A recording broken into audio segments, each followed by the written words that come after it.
Boa tarde a todos, boa tarde aonde alcançar a nossa voz, graças a Deus, mas essa oportunidade, estamos aqui para uma conversa boa, uma conversa agradável, que eu tenho certeza que vai contribuir muito com o nosso programa hoje, com o Carlos, nos fala professor Carlos, nós vamos falar Carlos mesmo, e ele tem muito a contribuir conosco, a história de vida dele, a experiência dele como profissional é muito linda, e desde já, boa tarde, fique à vontade, Carlos. Agradeço, Ana, pela oportunidade de estar aqui, né? Falar um pouco sobre mim e sobre a minha profissão e o que eu trabalho hoje, né? Sou de Belém, mas eu vim em Rondon, primeira vez, se não me engano, foi em 1990, através do sistema modular de ensino. Aí vim em 91, 92 e estou por aqui até o momento nessa cidade, que é a cidade que me acolheu, né? Que é Rondon do Pará. Graças a Deus, né? Nós queríamos que você falasse novamente sobre essa historinha aqui, ó, bocha, essa bolinha aqui, tão interessante. Ele vai explicar para nós o que é e como é que ele trabalha com esse esporte tão lindo, né? Hoje em dia eu dou aula no município, professor de Educação Física, e trabalho na APAE. Eu desenvolvo trabalho lá na APAE, que é dentro do projeto Inclusão e Ação através do esporte, né? E a bocha é uma das modalidades esportivas, né, paralímpica, esporte adaptado, e que a gente tem trabalhado lá na PAI e que tem dado bons frutos, né? Hoje nós temos 7 atletas de bocha na PAI, já temos atletas que moram fora de Rondon do Pará, que são atletas que já vivem da profissão de jogador de bocha, da seleção brasileira, campeão mundial, e temos a Jamile na PAI, né? Também outros atletas. No caso da bocha paralímpica, é um esporte adaptado em que foi criado para atender pessoas com paralisia cerebral, né? É considerado um dos esportes mais inclusivo dentro dos esportes adaptados, né? Ele se constitui de, no caso, 13 bolas. São 6 azuis, que eu trouxe essa bola aqui, e 6 vermelhas e uma bola branca, que é a bola alvo, né? Uns chamam de bola alvo, outro bola jack, dependendo da região, né?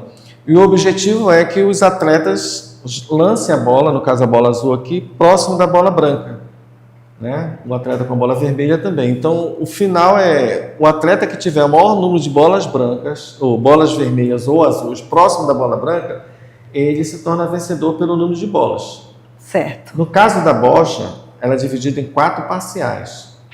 Né? Então, a somatória das 4 parciais é que vai ser o vencedor. Então, na primeira parcial, bola azul fez 3 pontos. Na segunda, a bola vermelha fez 2 pontos, aí vai somando as parciais, né? Primeira, segunda e terceira parcial. No final, soma-se, bola azul fez 7 pontos, bola vermelha fez 2 pontos, então bola azul é campeã. No caso, ganha o jogo, né? Uhum. Graças a Deus, aqui em Rondon, nós temos uma coisa muito boa. Tipo como eu falei anteriormente, que é igual a terra boa, que se planta dá. Que bom, aqui né, em Rondon, que a gente se propõe a fazer e as pessoas aceitam na prática esportiva, dá certo, né? Nós temos aí o professor Antônio com handebol, o professor Gerson está com basquetebol e a gente lá na PAI está com a bocha paralímpica. Como começou esse seu trabalho? Como é que deu essa vontade? Conta para nós, por favor. Eu costumo dizer que tudo tem seu tempo, hora e pessoas com quem a gente deve trabalhar, né? Tudo aconteceu, essa ida para a bocha foi no período até um pouco antes da pandemia, que eu trabalhava no Dionísio e 5 alunos com deficiência. Eu nunca tinha trabalhado com alunos com deficiência física.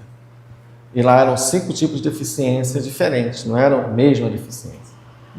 E eu nunca me vi com alunos no ensino médio com deficiência, né? Fiquei assustado, porque nunca tinha trabalhado, mas alegre também, porque tinha aquele número bastante significativo de pessoas com deficiência dentro da escola, que no passado a gente não se via esse tipo de muitos alunos com deficiência na escola. Às vezes era até, ficava em casa, não estudava. Tinha nem atividades, né, Carlos? Não tinha atividade, se estudava era só mesmo... E hoje em dia não, já tem bastantes alunos estudando ensino médio. E temos alunos também já em faculdade, formados, já com profissões. Nós temos até uma aluna aqui em Rondônia, que se não me engano é advogada, esqueci o nome dela, Estulano Dionísio. E nesse período eu fiquei preocupado porque eu não sabia como lidar com esses alunos, porque nunca tive... Aí consegui falar com uma colega minha em Belém, teve um seminário, fiz o seminário, fiz um curso, e a partir daí eu fui contagiado pelo vírus do esporte paralímpico, trabalhar com pessoas com deficiência. Logo em seguida veio meu problema, eu tive que fazer a cirurgia no coração, passei vários dias no hospital, e nesse período que eu fiquei no hospital, acho que Deus foi trabalhando. Com certeza, cara. A vocação que eu tinha. A tua sensibilidade aumentou mais ainda, né? Muito. Eu acho que eu já tinha, ainda não tinha olhado para esse lado, né? Foi quando teve a pandemia e eu precisei, pensando nos meninos, de passar atividade, que tipo de atividade ia fazer. Eu fiz uma especialização em esporte adaptado. Em 2021 eu tive na APAI, para poder concluir o curso com a Allen, para ver uma pessoa que se encaixasse no perfil da atividade que eu iria trabalhar, que era a bocha paralímpica. Sim. Aí encontrei a Joyce Souza Lira, né, que foi a primeira pessoa com deficiência física a praticar bocha aqui em Rondônia, Pará. Com 15 dias nós fomos para Belém, Joyce foi campeã paraense, com 2 meses, 3 meses fomos para São Paulo. Joyce foi... Muito rápido, não foi, Carlos? Foi tudo rápido, uma coisa muito rápida. Aí ela ficou em 3º lugar no Campeonato Brasileiro e fomos começando a viajar, né? Nós não podemos deixar de falar também da prefeita, da Adriana, isso, que deu o suporte foi dado, né? As passagens, né? A hospedagem, a gente tinha hospedagem, mas tinha um problema das passagens. E viajar com pessoa com deficiência é diferente de se viajar, porque tem que levar ela como menina, tinha que levar a mãe. Levar alguém da família, né? Tipo, pensar, a prefeitura paga, mas a gente tem que ver outras situações, né? Aí a prefeitura nunca se negou e pagou as passagens, nós fomos, e a Joyce foi crescendo. E quando foi no ano de 2023, ela foi convidada a fazer parte da Seleção Brasileira de Jovens. Aí foi para São Paulo, ficava fazendo estrela em São Paulo. Em 2025, ela foi convocada e foi campeã mundial em Cali, no Chile. No Cali, na Colômbia, né? Já pensou? Né? Rondônia do Pará tem frutos bons, né? Aí hoje em dia mora em São Paulo, mora sozinha. Ela foi contratada por uma equipe paulista, né? Instituto Atro, São Paulo, está lá. Né? Faz parte da seleção brasileira. E você contribuiu com essa história, né? Agora disputar outro mundialito, agora parece que é no Peru, né? E Rondônia está lá. Né? Rondônia está lá. A sua história também está lá. E é muito interessante, né? E além desse esporte, a bocha, lá na PAI você desenvolve outros também. Você estava falando aqui nos bastidores sobre um evento que vai ter. Fala para nós. Através do projeto Inclusão em Ação, tem a bocha paralímpica, sim, aí tem o basquete e tem o futebol. Certo. Né?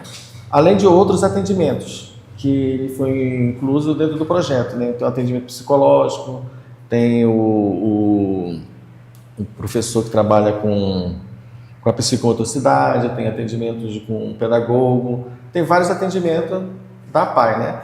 E dentro da proposta do projeto, tem essa parte esportiva que dia 17 agora de junho nós vamos fazer a culminância do projeto referente ao primeiro semestre, que vai ter a parte de basquete, futebol e da bocha paralímpica, né? A gente tem 7 atletas já que vão participar desses jogos lá na PAI. E a proposta é que as pessoas possam ir até a PAI para ver como é que é, né? Ajudar. Vai haver competição entre eles? Entre eles. A culminância do esporte vai ser aquela... Que bacana. Um jogo entre eles, né? As pessoas irem lá... Fale novamente o dia, que horas vai começar. Vão ser divididos 2 momentos, pela manhã e pela tarde. Deve começar de manhã às 8 horas e à tarde às 14 horas. 17 de junho. Dia 17 de junho, acho que é uma quarta-feira ou quinta-feira. Que bom, gente. Né? Vamos lá, olha, vamos lá assistir, vamos lá dar esse incentivo e aprender mais desse trabalho que é tão lindo que o Carlos, junto com a PAI, desenvolve. Eu acho que é o mínimo que nós podemos fazer, estar lá assistindo. E eu vou fazer questão de estar lá, viu? Começa pela manhã. Começa pela manhã, aí tem um intervalo, aí à tarde. Porque como são modalidades diferentes, aí eu trabalho uma parte de manhã, vai ser uma parte, e à tarde eu concluo com outra parte. No caso, vai ser, acho que a parte da bocha vai ficar pela parte da tarde. O meu esposo, ele tem uma deficiência em relação ao que você vive aí com seus alunos, é bem pequena, né? É só a falta de um membro do braço, mas a gente vê que nossa sociedade tem muito ainda a viver essa inclusão, não vê, Carlos? Precisa muito ainda aprimorar, melhorar, não precisa? As pessoas não conseguem ter empatia com relação às pessoas que têm deficiência física. Elas não veem, elas percebem, mas não veem, elas não sentem. Né? Eu trabalho com meus alunos isso, aí eles costumam dizer, e se? Se isso, se aquilo, sempre tem um se. Né? Quando eles colocam o se, pela ingenuidade, pela falta de conhecimento deles, eu relevo, né? Mas quando é um adulto que começa a colocar o se, esse se é tipo uma partícula que é de negação. E se ele tiver isso, ele vai fazer? E se ele tiver aquilo, ele pode fazer? Ele nunca acredita que aquela pessoa pode fazer. Né? Por exemplo, tem pessoas que não têm o braço, não têm a perna e praticam esporte. Mas como, professor? Natação um esporte adaptado. O esporte é adaptado para a minha deficiência. Então eu posso participar. Né? E você também verifica também a aptidão da pessoa para qual esporte e também, de acordo com a situação, a questão da deficiência dele é que vai ser a inclusão, né, isso, professor? O grande problema que a gente tem, não só aqui em Rondônia, mas como no estado e no Brasil, é a questão de material, né? Porque o material tem que ser adaptado. Por exemplo, ano passado nós levamos alguns alunos da PAI, que são do município também, aí tem o Vitor Manuel, um rapaz bonito, forte. Escrevi o Vitor Manuel para fazer corrida de cadeira de rodas. Chegamos lá, o Vitor Manuel foi correr com a cadeira de roda dele, de uso diário. Porque ele não tinha cadeira de roda especial para ele. E tinha outros competidores que já tinham. Mas o fator surpreendente foi qual? O Vitor Manuel foi o primeiro lugar na categoria dele. Já pensou? Com uma cadeira normal. Já pensou? Aí eu disse, não, bora conseguir uma cadeira. Aí eu fui olhar o preço, é 13 mil, uma cadeira mais simples que tem. Aí o Vitor Manuel já não foi participar porque a gente não tinha cadeira para ele. Né? Aí a gente está trabalhando com ele, continuando a PAI e tal, mas a gente tem essa questão, né? Da questão do material. Aí eu consegui alguns materiais, né, para o pessoal com atletismo. Segundo semestre lá na PAI nós vamos trabalhar com atletismo. Aí eu já tenho algum material lá. O trabalho da PAI é diário, Carlos? Todo dia eu tenho trabalho na PAI. Todo dia, né? Segunda a sexta, de manhã e de tarde. Né? Hoje a PAI, você sabe quantas pessoas tem lá na PAI hoje? Olha, assim, fechada, não sei te informar não, mas eu acho que o atendimento da PAI hoje chega a mais de 100 atendimentos, de 100 usuários. É muito, né, Carlos? Muito mesmo. E a gente precisa, a PAI precisa de mais apoio, né? Porque quanto mais gente tem, mais pessoal de apoio, colaborador, a gente precisa de outras modalidades, de outras especialidades, né? Eu vejo assim, né? As pessoas podiam tirar um tempo, 2 dias, e fazer uma visita, ver lá o que ela podia colaborar. Minha profissão é essa. Eu gosto de dançar, eu posso trabalhar, servir como voluntariado. Né? Que todo trabalho é bem visto na PAI. Tudo que você puder fazer para colaborar lá dentro da PAI vai é bem visto e é necessário, né? Eu não posso me aprofundar porque eu sou apenas colaborador. Colaborador, né? Mas fica aí a dica, gente. A PAI é uma instituição linda, filantrópica, todos nós sabemos, e precisa quanto mais de colaboradores, quanto mais de ajudadores. E ficou aí o convite do Carlos, que vai servir para mim, vai servir para todos que estão nos ouvindo. Tira um tempo, vai conhecer a PAI, vai visitar a PAI, e com certeza todo mundo que for lá na PAI vai ter algo a contribuir, eu tenho certeza, sabe, Carlos? preciso... Se tiver boa vontade, não é isso, Carlos? Porque a PAI ela vive de doação, De né? doações, isso. Toda doação é bem-vinda, né? Eu sou muito grato à PAI, de coração mesmo. Eu posso dizer que eu sou uma paiana de coração porque foi ela que me acolheu com a minha proposta de trabalhar com pessoas com deficiência, né? E graças ao espaço que eles cederam, tudinho, a boa vontade de estar lá, o meu trabalho está desenvolvendo. Nós temos, além da Joyce, tem a Jamília. A Jamília é campeã, tetracampeã brasileira de estudantil, bicampeã brasileira de jovem, campeã Norte-Nordeste.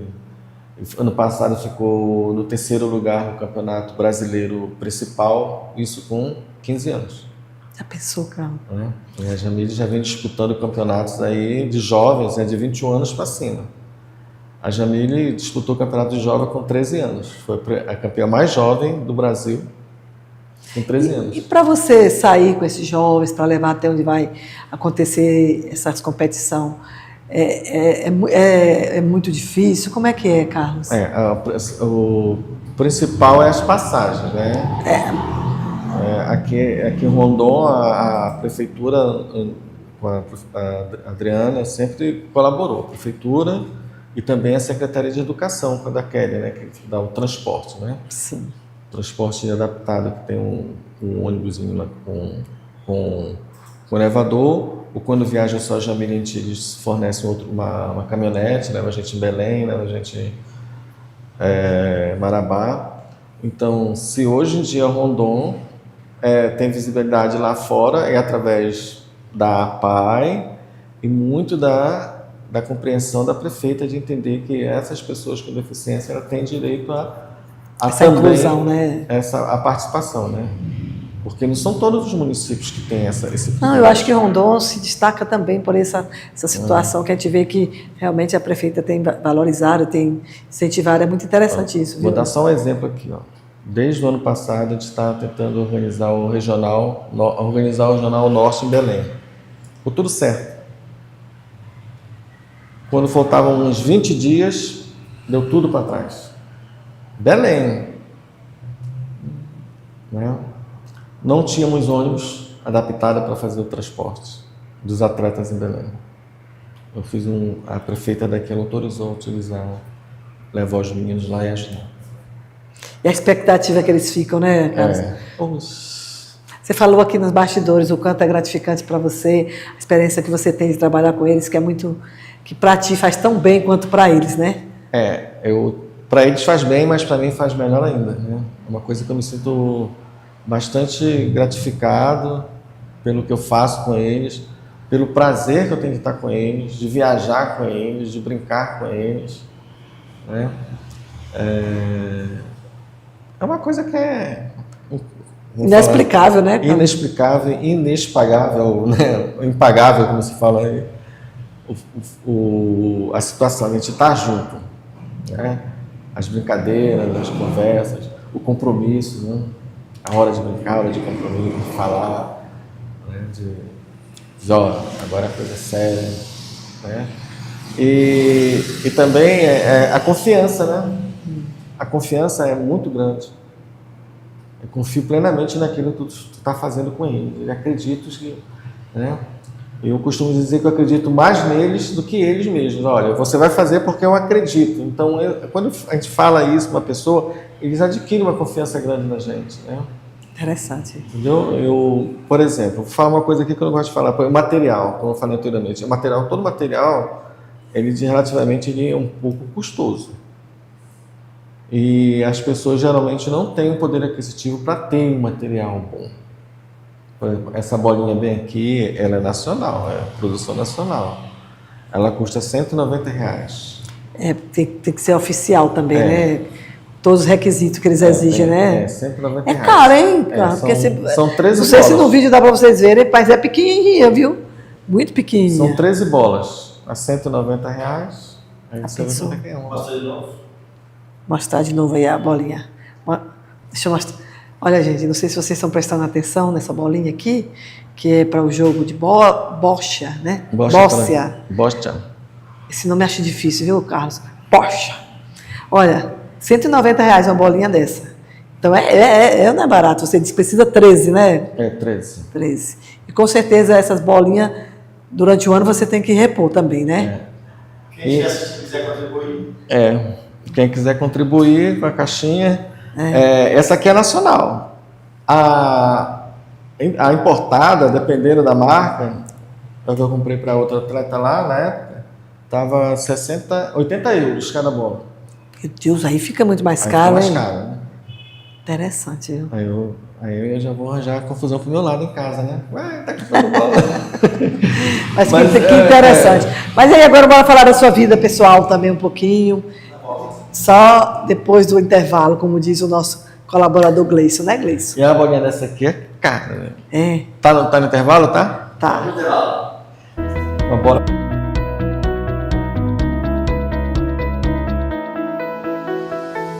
Assista, jogue, trabalhe e conecte tudo sem travar. Planos de até 1 GB de internet 100% fibra, roteador Wi-Fi grátis e instalação gratuita.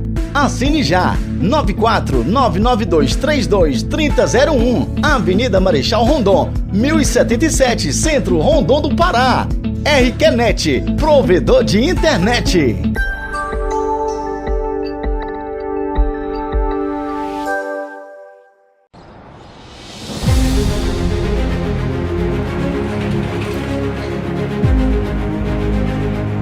Rondon do Pará faz 44 anos e aqui o futuro não é promessa, o futuro é agora. Eu tenho orgulho de ser rondonense. Terra de gente trabalhadora, feliz e cheia de esperança. Aqui tem mais oportunidade.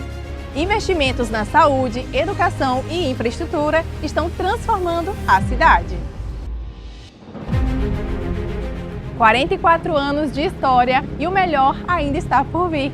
Rondon do Pará. O futuro é agora.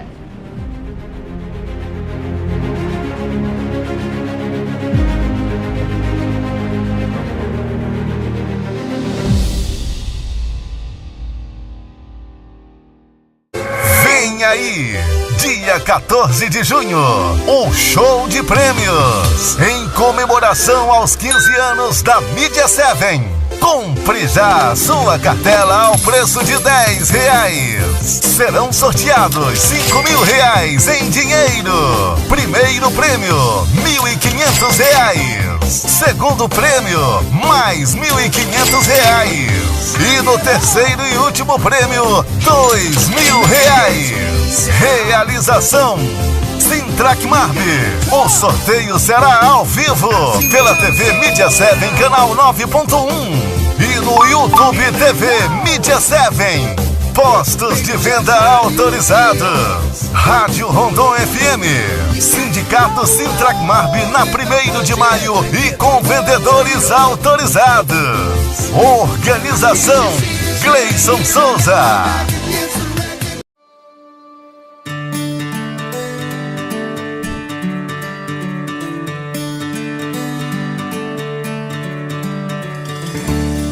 Cuidar das pessoas é a nossa maior prioridade.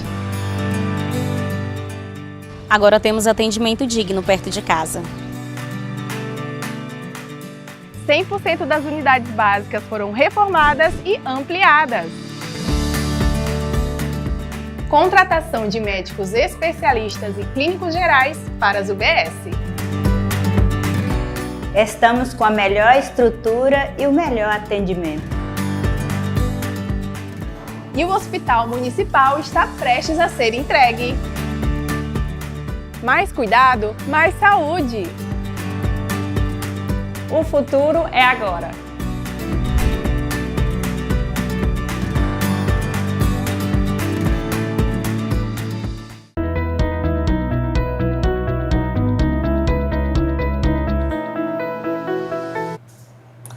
Ó, nós aqui de novo, né, gente, continuando esse papo. Agora nós vamos entrar na biografia dele, falar um pouquinho mais da vida pessoal dele. Ele vai contar mais uma vez como é que foi parar em Rondon, filhos, esposa, tá próxima, e eu acho que vai ser bem perto do Dia dos Namorados, né? Ele vai falar como é que foi essa história linda aí que ele tem para contar. Também uma história de vida que eu não sabia que ele fez uma cirurgia de coração. Conta para nós aí, Carlos, por favor.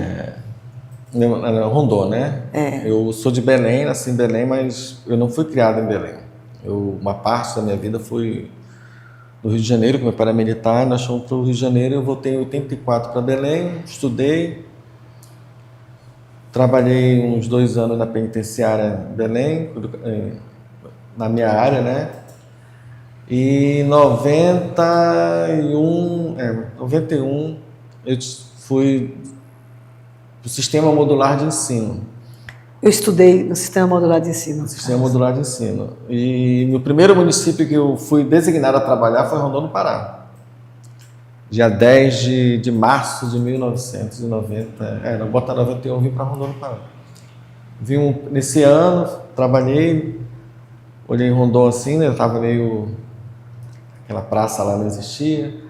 E no ano seguinte eu já estava diferente, um Rondon muito diferente, acho que era o professor Olavo, que era o prefeito, e eu disse, eu vou ficar por aqui. Saudoso Olavo Rocha, né? Aí em 92 eu conheci minha esposa, Vani Freitas, que trabalhou até na rádio aqui na época. E começamos a namorar, e noivamos, aí eu casei com ela, e já vai fazer 34 anos que eu estou aqui em Rondon. Olha aí, tá vendo? Não saí mais de Rondon, casamos, temos 2 filhos, né? O Thales Henrique, que é médico da aeronáutica, a minha filha Natália Emanuele, que é médica, mora em Brasília, e eu estou por aqui com ela, né, esse tempo todinho. Trabalhei muitos anos no Dionísio, agora estou aposentado pelo Estado, mas sou funcionário do município ainda, né? Aguardando tempo para dar aposentadoria.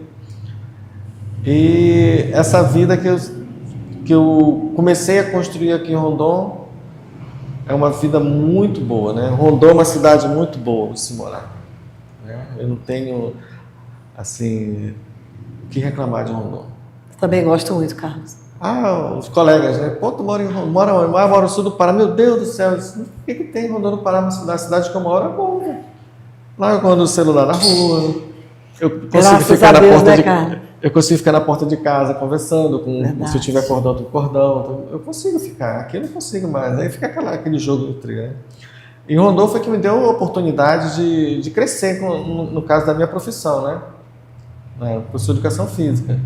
Onde eu comecei a fixar minhas raízes, a trabalhar, o que me trouxe até os dias de hoje, no caso da Bosch.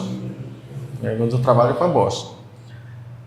E a minha esposa, ela sempre foi a pessoa que sempre me deu apoio, né? Minha esposa, a família dela, no caso a minha sogra Wanda e o saudoso Pinheiro, né? Meu sogro Pinheiro, que saudades dele, do período que a gente vivia junto, né?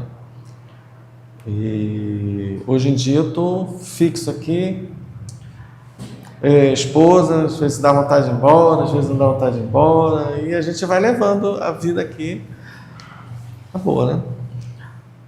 Família linda. E falando de Pinheiro aí, eu acho que em Rondon do Pará não tem quem não lembra do Pinheiro, né? Aquele vozeirão dele, quando estava falando para ele aqui nos bastidores, que a última vez que eu estive na Assembleia, antes dele falecer, pouco tempo, ele cantando aquela música como Namã, né? Até hoje, quantas vezes eu ouvi essa música, eu me lembro do Pinheiro. É uma história de vida linda, deixou um legado lindo. A sua família tem uma história de vida. A marca registrada dele é essa música. Você voltada para a educação, né, Carlos?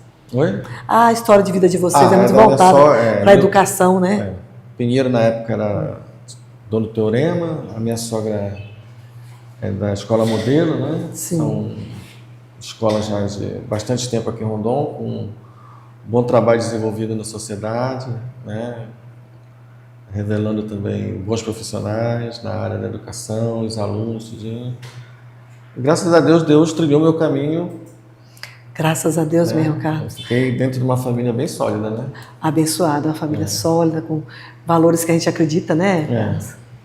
Isso para mim é fundamental. Meus 2 filhos teve o privilégio de estudar lá no Modelo, sabe?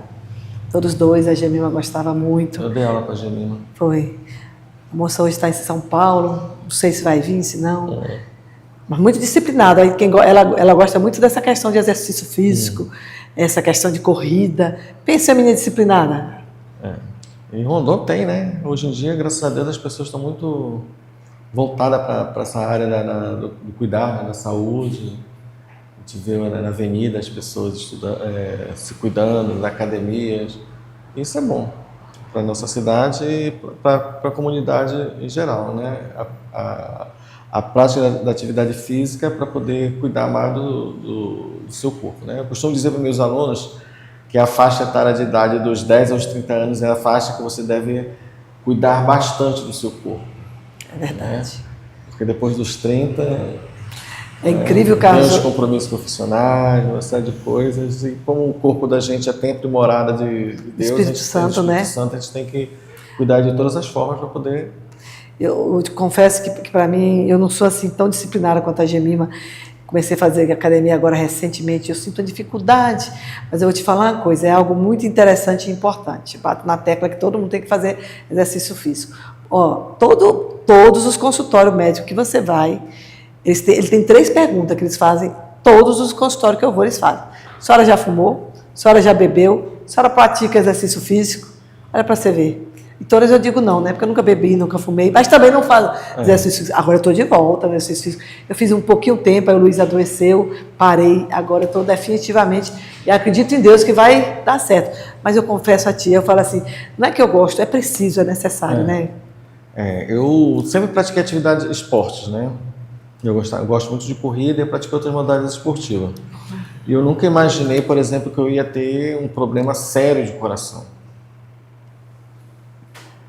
Passei mal, fui no hospital, eu nem saí do hospital, já fiquei direto lá. O médico botou eu UTI urgente, com 4 dias eu não conseguia andar, não conseguia fazer nada, era operação. Você não estava em Rondon, cara? Nesse dia eu treinei, eu estava treinando. Eu estava fazendo a corrida aí, entrei num ramal ali, aí senti umas dores, uma azia muito forte, uma coisa estranha, né? Fui no Dr. Zé Henrique, a pressão estava baixa, eu disse, eu não tinha problema de pressão, alta no caso. Fui para Belém, fiz os exames, internei, operei.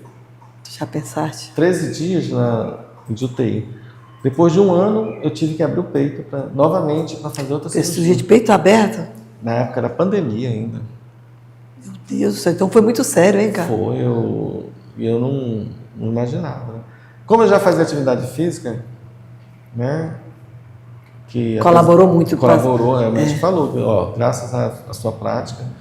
Mas assim, eu fazia atividade física, mas tinha uma coisa que me preocupava, era a alimentação. Que tem que ser um conjunto, né, Carlos? Aí agora, hoje em dia, eu já faço atividade física, já me preocupo mais com a alimentação. A questão do estresse, eu já procuro já não me ficar muito estressada. Mas é muito sério. Trabalhar, fazer atividade física, procurar 10 minutos, 15 minutos, 20 minutos do seu dia, você... Mas olha, Carlos, prolonga é verdade. Todos os médicos falam com a boca só. Exercício físico. Vida sedentária não é para ninguém. Tem que fazer exercício físico. Eu tenho tirado esse tempo aí, vai dar certo, fé em Deus. Eu tenho visto agora em Rondon do Pará uma febre boa, né, de corridas. E eu sou a pessoa que entusiasma a todo mundo fazer exercício, corrida, mas confesso a vocês que ainda sou um pouquinho acomodada. Mas vai dar certo, né, Gleison? A igreja está uma câmara aí. Então tá bom, gente. Olha, nós vamos... Deixa eu lhe fazer outra pergunta. A questão de trabalhar com alunos, professores. Minha mãe foi professora em uma época muito difícil, sabe, Carlos? Aí minha mãe, hoje, depois que ela se aposentou, ela já é idosa, tem mais de 80 anos. E minha mãe, na velhice dela, não sei se foi muito estresse que ela vivenciou como professora, ela vive assim, vive uma ansiedade muito grande, sabe?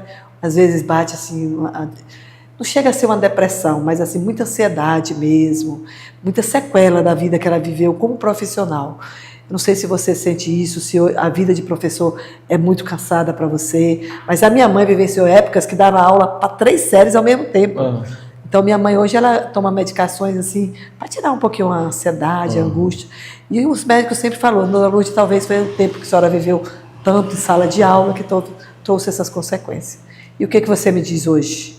Olha, a minha vida com relação à educação, a essa questão que você colocou, eu tive esse problema, assim, hoje em dia a gente está sendo muito cobrado e não sei por que questões e por quais motivos o professor se tornou alvo da sociedade, de alguns setores, alguns né? setores da sociedade, Sim. entendeu? Virou alvo. Né? Tudo que acontece, a escola, é o professor isso, professor aquilo, professor isso, professor aquilo. E isso me deixa muito chateado, porque eu por exemplo, algumas pessoas acham que o professor vai lá, dá a aula dele e pronto. Não, o professor não faz isso. O professor ele pesquisa antes de dar aula. Porque ele tem que saber como ele vai lidar com o assunto que ele vai dar naquela aula. Aí ele ele 2, 3 horas elaborando uma atividade, pesquisando o que ele vai fazer. Às vezes o material é do próprio professor, entrega para o aluno. E a gente não vê mais o compromisso de alguns alunos com relação à educação. Né? E eu percebo também, Carlos, que não todas as famílias, mas tem famílias que delegam a criação do filho para os professores.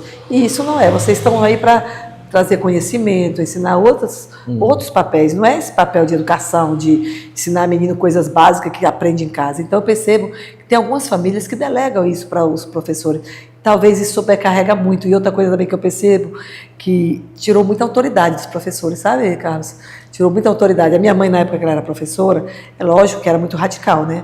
Mas ela conta que o que o professor fazia era muito determinada, a atitude que o professor tomava, às vezes até de conversar mais sério com o aluno. Hoje não, hoje tudo que, se você falar um pouquinho mais assim, mudar um pouquinho o tom da voz, é muita sensibilidade, tudo, muita polêmica. Então eu acho que tirou um pouquinho a autoridade do professor, sabe, Carlos?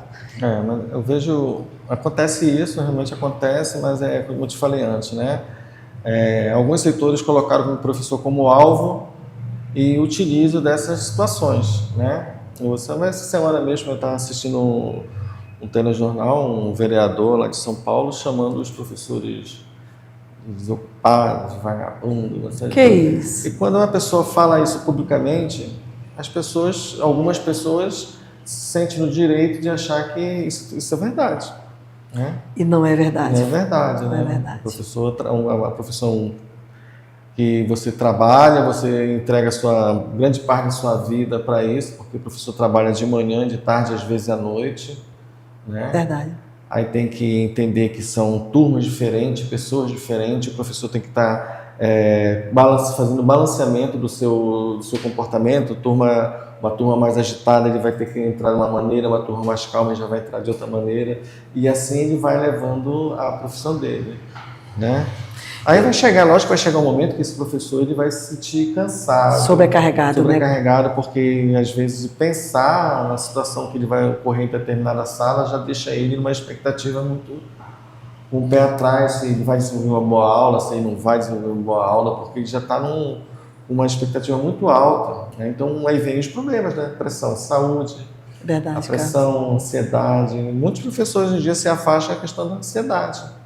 Né? Foi isso que aconteceu com minha mãe. Ela vive uma velhice assim que às vezes ela está muito ansiosa, um pouquinho deprimida, mas eu sempre vi isso, assim, que o professor ele tem uma carga muito grande, uma responsabilidade muito grande, e eu falo que é uma das profissões que tem que ser uma das mais valorizadas. Por quê? Porque tudo começa ali, né, Carlos? Se você chegou a ser um médico, começou de lá. Se você chegou a ser um advogado, começou de lá. Tudo começou de lá. Então, teria que ser visto com mais carinho ainda, com mais questão de remuneração melhores. Graças a Deus que aqui na nossa região diz que ainda é uma das boas, né? Mas eu vejo o professor como uma profissão árdua, assim, mas uma profissão assim que faz parte da história de todos, né? Faz parte da história de todos. Infelizmente, a gente está nesse problema, né? Professor muito desvalorizado, as pessoas fazem comentários que machucam muito. Desnecessário, né, cara? Verdade, são coisas que eu não vejo dessa forma, né? Eu tenho saudade, mas com tudo isso, com todas essas coisas, a gente vê professores que fazem a diferença na vida dos alunos, mesmo tendo toda essa problemática de falta de de responsabilidade de algumas pessoas, de compromisso com a educação, de compromisso com o profissional. A gente vê professores que dão praticamente a vida para desenvolver um bom trabalho, né? Conheço Hoje em muitos. dia tem professores, por exemplo, eu conheço professores que estão com problemas de voz, né? Pelo fato de falar. E eu conversando com o professor, a professora no caso, ela estava chorando porque ela teria que passar um tempo sem Se afastar. dar aula. Eu pensei que ela estava chorando pelo fato dela estar dodói, mas ela estava chorando porque ela ia deixar os alunos dela. Qual outra profissão que faz isso? Não, Não desmerecendo as outras, né? Com certeza. A maioria dos professores, eles têm um amor à profissão, assim, algo assim, sobrenatural. Então, eu valorizo muito essa questão. Sou filha de professora e vejo a luta que minha mãe teve, sabe? E eles vão para uma sala de aula ali, eles cuidam dos alunos com tanto carinho, que fazem parte da família, né? Fazem parte da família. Então, na tua vida, na tua trajetória, quantos alunos passou pela tua vida? Foram muitos, né? Aqui em Rondon. Meu Deus do céu. Ó, aqui nós temos o Gleice, que não foi meu aluno, mas passou, né? Educação física. Teve outros alunos aí, os meninos estão lá embaixo, a maioria deles foram meus alunos. A Adriana, que é prefeita, foi minha aluna. Já pensou? Só o Edilson que não foi. O Edilson, Edilson não gosta de estudar, não é? Não, ele não foi meu aluno, mas porque como ele trabalhava, tinha o direito de ficar dispensado na educação física. E eu vim, ele já estava terminando, já não passei por ele, passou por outro colega meu. Ah, né? sim. Aí temos vários aí que são... E o gratificante é isso. É verdade. Aí você vê, por exemplo, fulana, por exemplo, vou colocar a Adriana aqui, né? Adriana foi minha aluna, é prefeita. Perfeito. Né? Verdade. A fulana, por exemplo, a sua menina, foi minha Gemima. aluna. É médica. É médica. Né? Tá fazendo Aí residência tem hoje. os outros meninos, olha, fulano foi meu aluno, veio o pessoal do Nogueira, é empresário, veio outro, né? Tudo aí foram alunos, né? No caso o Kleber, né? O Klebinho, que foi meu aluno. Engraçado que o Carlos não parece ter essa idade, né? Eles falam tantos alunos aí, gente. Ele já falando que já aposentou pelo Estado, foi... né? Olha, você viu, eu também fiquei surpresa. Mas isso, ó, exercício físico, viu, gente? Aprendam. Oi? Pode revelar a idade.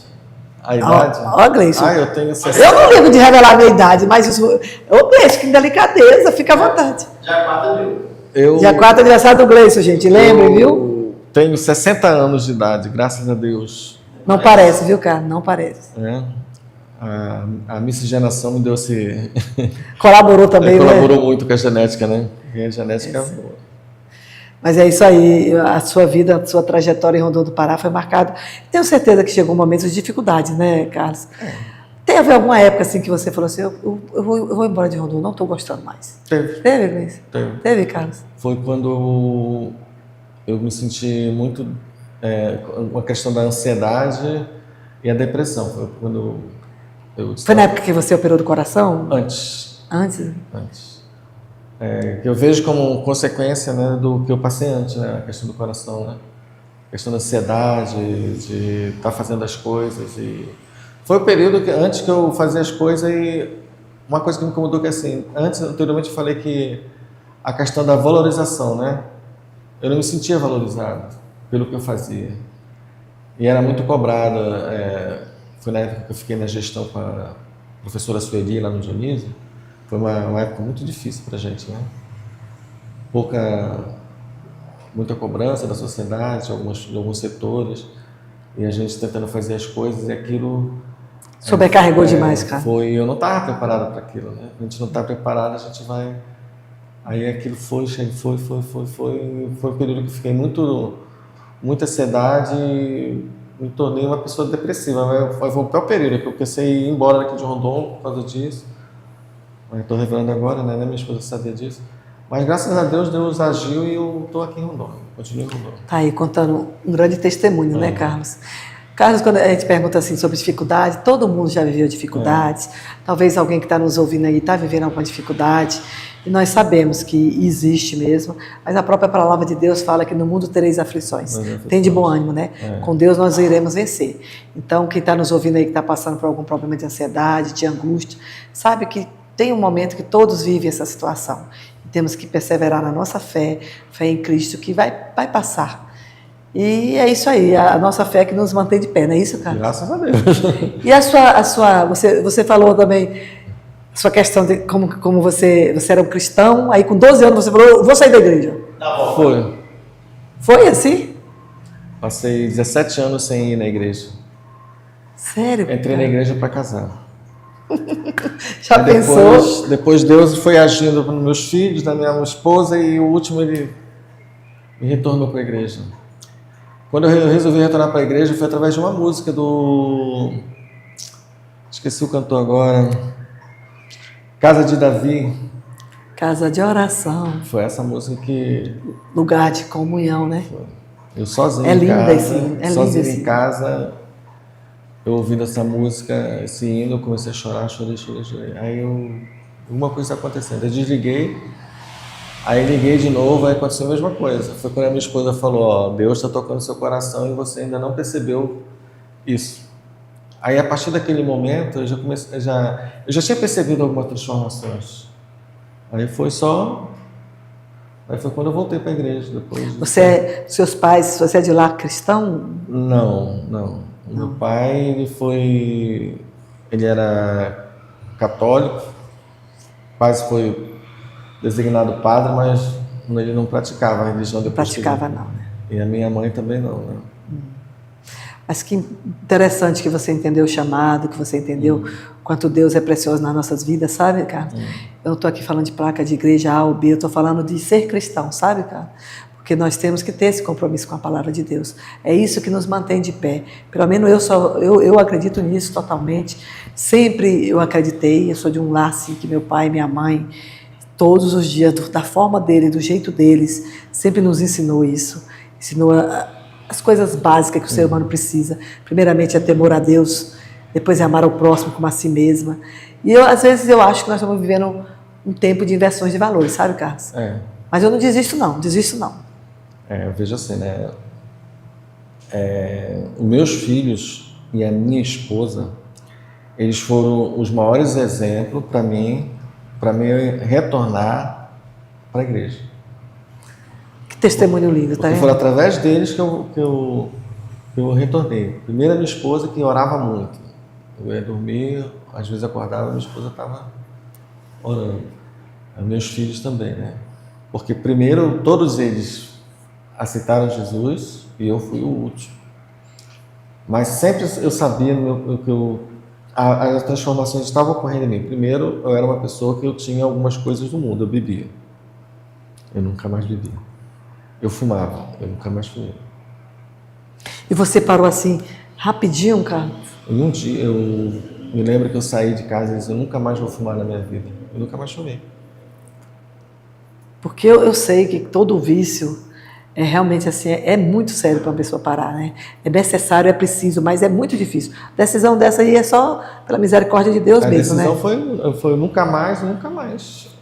Mas aí já viu uma questão de trabalho espiritual. Minha esposa, né? Meus filhos já oravam todo dia. Tá aí, tá vendo, mulher? Sua oração não vai voltar jamais sem resposta. Então, ore pelo seu esposo, persevere, porque é difícil uma esposa caminhar indo para a igreja, congregando, e o esposo não. É difícil, sabe, cara? Mas eu conheço muitos assim. Aí foi aí que eu fui perceber que a minha esposa ela nunca me proibiu de nada. Para de fumar, nunca falou, para de beber. Nunca. Mas depois que aconteceu isso, eu fui perceber que ela tinha, razão, porque eu não conseguia mais sentir o cheiro. Hoje em dia, uma pessoa que fuma, eu já consigo detectar ela longe. E ela, que vivia com uma pessoa que fumava o tempo todo do lado dela, nunca reclamou, sempre... E o tabagismo faz um mal tão grande, né, Carlos? Mas graças a Deus... Não estamos aqui, gente, para julgar ninguém, mas a gente sabe que o tabagismo é algo que faz muito mal para o ser humano. Então, você que está nos ouvindo aí, ó, pare e pense. Você é templo do Espírito Santo. Já pensou você estar bebendo e fazendo da sua vida assim? Eu sei que não é fácil falar, para de fumar, mas... Faça aí, igual o Carlos aí, toma essa decisão, pare, peça a Deus e pare, porque o tabagismo, todos os médicos que você conversa, a ciência explica. É tanto que todas as caixinhas de cigarro, as fotos mais horríveis do mundo, né? O álcool também faz mal, nós sabemos, mas o tabagismo, então, é algo horrível. Terrível. Mas aí você fumou quanto tempo, Carlos? Mais ou menos. Uns 10 anos, mais ou menos. Sério, cara? Uns 10 anos, mais ou menos isso. Mas você também é muito determinado, viu? Mais ou menos uns 10 anos. E sua esposa só perseverando em oração. Graças a Deus. Amém, amém, amém. Amém, amém. Agora nós já estamos finalizando, Carlos. Nós vimos tua história aí como esposo, como pai e como profissional excelente que você é. Deixa aí suas mensagens finais para a população que está nos ouvindo, pessoas que estão vivendo talvez uma situação difícil, pessoas também que têm deficiência, que ele automaticamente acha que está excluído, que tem como incluir no esporte, incluir na vida social. Por favor. Eu falar que sou com relação a que eu trabalho hoje, que é a prática esportiva, né? No caso com deficiente, né? Eu sempre costumo dizer para os meus alunos lá que eles devem acreditar neles. Eles nunca podem achar que as pessoas devem falar para ele o que eles devem fazer, decidir. Eles têm que dizer: eu posso, eu faço e vai fazer. Eu digo: olha, você não pode acreditar que uma pessoa vai chegar para você e dizer: olha, você não pode fazer isso, ou você não pode fazer aquilo, ou você não deve fazer. Você pode. Dentro das suas possibilidades, você pode tudo. Entendeu? Dentro de tudo isso aí. E também que as pessoas tivessem mais um pouco de empatia com relação às pessoas com deficiência. Né? Com certeza. É chato você ver a reação de algumas pessoas quando você adentra num espaço com uma pessoa com deficiência física ou qualquer outro tipo de deficiência. Entendeu? Mas eu vejo assim que é mais questão mesmo da falta de conhecimento, de procurar saber, de estudar, de ver que as pessoas elas têm apenas uma deficiência, elas só são diferentes. Entendeu? Os direitos são os mesmos. Com certeza. Eu não posso subjugar uma pessoa porque ela tem uma deficiência. E isso, hoje em dia, eu vejo e é uma coisa que me incomoda muito. Ver uma pessoa fazer ou de alguma forma tentar fazer com que aquela pessoa se sinta constrangida porque é deficiente. Né? Uma coisa que aconteceu, tem um rapaz aqui, Gilvan, e estava me falando que ele foi meu aluno, ele sofreu um acidente e ficou tetraplégico, né? Aí ele estava conversando comigo, quando eu conversei com ele, falei: bora montar uma equipe assim, bora e tal. Aí ele não veio para a equipe, mas eu montei a equipe. Né? Ele falou: você é de palavra, você montou, né? Por exemplo, uma coisa que está acontecendo que pouca gente observou aqui em Rondon, a Praça da Paz. Né? Tirar as pedras, não sei o quê. Mas por que tirar as pedras? Para as cadeiras de roda andar mais livremente, de roda, né? da gestante, do idoso, o idoso andar rastejando os pés, né? Pensando em outras coisas. Né? Se você observar os bancos da Praça da Paz, todos eles têm um espaço de 80 por 80 do lado. Para passar na cadeira de roda, né? Para a cadeira de roda ficar posicionada ali. Um alerta interessante, viu, Carlos? E o que me chamou a atenção disso foi que o Gilvan observou isso e chegou até a prefeita e falou. O que ela fez? Ela acatou o que ele falou, porque ele é uma pessoa com deficiência. Ele sente na pele os problemas da acessibilidade. Interessante, viu, Carlos? Em nossa cidade ela não é acessível. Não é. Calçadas, ruas, não são acessíveis. Carlos, muito obrigado, viu, pela tua presença. Nós estamos aqui à disposição. Leva o nosso abraço para o pessoal da PAI. Quando eles quiserem também fazer esse papo agradável conosco, vai ser um prazer imenso, viu? E nós estamos à disposição também de contribuir com a PAI, com o trabalho que vocês fazem. Estamos aqui, tá bom, Carlos? A divulgação é o melhor caminho, porque as pessoas vão passar a conhecer, passar a entender e saber que a PAI está ali para ajudar, para colaborar, para apoiar, para dar oportunidade para as pessoas. O que falta, no meu entendimento, é que alguns setores da sociedade, até mesmo dos empresários, olhem com esses olhos, né? Porque existem leis que amparam, né? Com certeza. Você pode fazer, doar e restituir imposto de renda, né? E o dinheiro mais bem aplicado é esse, na minha visão, porque você está aplicando numa coisa que você vai ver o retorno. Com certeza. Fica aí as dicas, a sua história de vida, a história com muita inspiração. Que Deus abençoe a sua vida, da sua família, viu? Eu agradeço a oportunidade e que as pessoas sempre acreditem em você. Sempre você tem que ser uma pessoa que acredite na sua capacidade, né? Porque outras pessoas vão acreditar. Eu costumo dizer para meus alunos que eu sempre acredito neles, né? Eu acredito em você, eu acredito em você. E essa palavra de confiança, às vezes não, com certeza faz com que as pessoas se sintam forte, né? Se sintam representadas, se sintam pertencente àquele momento, né? E que não desistam das suas ambições como vida, né? Que lutem, acreditem, né? Sempre acredite naquilo que você quer, porque tudo é possível. Se você tem confiança em você, confiança em Deus, crê na existência de Deus, que Deus Pai Todo-Poderoso vai te ajudar, Ele vai te ajudar. E eu falo isso porque Ele me ajudou.